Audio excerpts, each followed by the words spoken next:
ఇచ్చిండ్రా లేదా నిజంగా చెప్పండి, అబద్ధం చెప్పకండి.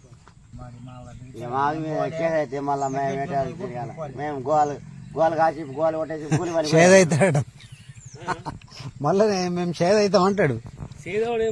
ఇప్పుడు మీరు షేదైతున్నారు, పాతకం మూట కట్టుకుంటున్నారు 10 రూపాయల కోసం. ఎందుకు? మీరు పని చేసినా వస్తాయి, పని చేయకుండా వస్తాయి కదా పైసలు. మరి ఇప్పుడు ఆగు, నువ్వు ఎంత దానిలో ఇప్పుడు నువ్వు సపోజ్ 300 కైకిలు పడుతుంది నీకు. ఈ 300 కోసము నువ్వు అబద్ధాలు ఆడితే ఆయనకి ఎంత పోయినాయి తెలుసా? నిన్నటి పేమెంట్లా 121 మంది అటెండ్ అయినరు నిన్న. ఈ 121 మంది ఇంటూ 300 అంటే ఎంత అవుతున్నాయి తెలుసా? 36,300 రూపాయలు. నువ్వు సంవత్సరం దానిలో అన్నారా అవి. ఇలా ఆయనకు ముట్ట చెప్తున్న పైసలు మీరు 300 కాడికి ఇస్తే మరి ఆయననే ఇవాళ మిమ్మల్ని మిగతా వాళ్ళని తొక్కే పరిస్థితికి వచ్చింది. అది మీ వల్లనే. అర్థమైందా? నా ఇష్టం ఉన్నోడికి పని ఇస్తా అనే పరిస్థితికి వచ్చిందంటే కారణం ఎవరు?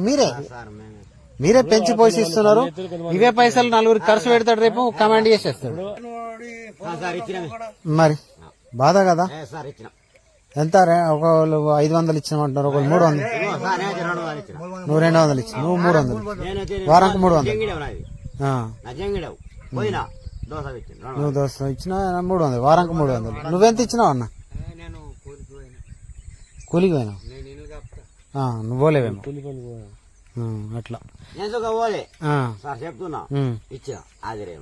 గదే ఆధార్ కోసం ఇచ్చినావు, ఫోటో కొడితే ఇచ్చినావు.